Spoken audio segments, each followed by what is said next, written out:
السلام عليكم ورحمة الله وبركاته. نحمده ونصلي على رسوله الكريم. أما بعد، أعوذ بالله من الشيطان الرجيم. بسم الله الرحمن الرحيم. كل نفس ذائقة الموت وإنما توفون أجوركم يوم القيامة. মঞ্চের উপস্থিত অতিথিবৃন্দ ও বিচারক মণ্ডলী ও আমার শিক্ষক শিক্ষিকাগণ ও আমার সামনে বসে থাকা স্নেহের ভাই বোনেরা, আজকে বাৎসরিক প্রতিযোগিতায় যে টপিকের উপর আলোচনা করব মনে করেছি সেটি হলো সময়ের মূল্য। সময়ের মূল্য নিয়ে অনেক শিক্ষণীয় গল্প আছে, সেগুলোর মধ্যে একটা এখন আমরা পড়ব। এই গল্পটা এমন এক লোককে নিয়ে যে প্রথমে গরিব ছিল, পরে বড় মাপের ধনী হয়ে যায়। অর্থ উপার্জনের জন্য লোকটি দিন রাত কঠোর পরিশ্রম করত। উপার্জনের কাজে কখনোই সে অলসতা করত না, ফলে আল্লাহ তাকে প্রচুর অর্থ সম্পদ দান করেন। এক সময় সে এলাকার সবচেয়ে বড় ধনী হয়ে ওঠে।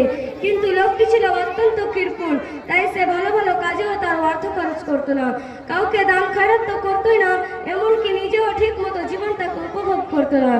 এক সময় লোকটি ভাবলো, জীবনে তো প্রচুর পরিশ্রম করলাম, অর্থ সম্পত্তি উপার্জন করা হলো, কিন্তু জীবনটাকে উপভোগ করা হলো না। তাই সে সিদ্ধান্ত নিল, আগামী 1 বছর আমি বিশেষ কোনো কাজ করব না, খাবো দাবো ঘুরবো বেড়াবো, এভাবেই জীবনটাকে উপভোগ করব। লোকটি যেদিন এই সিদ্ধান্ত নিল, সেদিনই তার কাছে মৃত্যুর ফেরেশতা আজরাইল গিয়ে হাজির হলো এবং তার জান কবজ করতে উদ্যত হলো। লোকটি ঘাবড়ে গিয়ে বলল, জানাব, আমাকে আর কয়েকটা দিন সময় দিন, যাতে কিছু ভালো কাজ করতে পারি। ফেরেশতা বলল, অসম্ভব, এটা হতেই পারে না।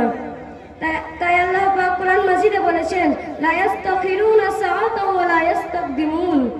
কেননা যার যখন মৃত্যু হওয়ার কথা তার তখনই মৃত্যু হয়ে থাকে।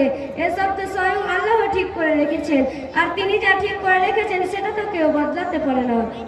লোকটি তখন অনয় বিনয় করে ফেরেশতাকে বলল, জনাব, আপনি আমাকে 3 দিন সময় দিন, এর বিনিময়ে আমি আপনাকে আমার সমস্ত বিষয় সম্পত্তির 3 ভাগের 1 ভাগ দিয়ে দেব। ফেরেশতা বলল, অসম্ভব, এটা হতেই পারে না।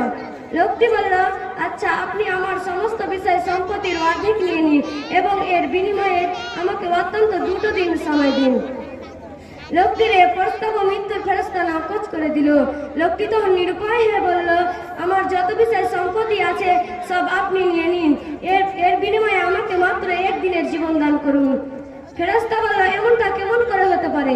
কারো আয়ু বাড়ানো বা কমানো যে আমার এখতিয়ারের বাইরে। লোকটি তখন কাঁদতে কাঁদতে বলল, আচ্ছা, আমার কি আর কয়েক মুহূর্ত আয়ু নেই, যাতে আমি অত্যন্ত কয়েক লাইন লিখে রেখে যেতে পারি? ফেরেশতা বলল, হ্যাঁ, তা অবশ্যই আছে। লোকটি তখন কাঁপা কাঁপা হাতে কাগজ কলম নিয়ে লিখল, আমরা জানি সময় অনেক বেশি মূল্যবান, কিন্তু সময়কে অন্যান্য মূল্যবান জিনিসের মতো জমিয়ে রাখা যায় না। আসল কথা, সময়ের মূল্য এত বেশি যে তার মূল্য দেওয়াই যায় না। তবে 3টি উপায়ে সময়ের মূল্য দেওয়া যায়। যেমন, প্রথম, যে সময়ে যে কাজ করা দরকার সে সময়ে সে কাজ করা। দ্বিতীয়, একটা কাজ করতে গিয়ে আরেকটা গুরুত্বপূর্ণ কাজে অবহেলা না করা।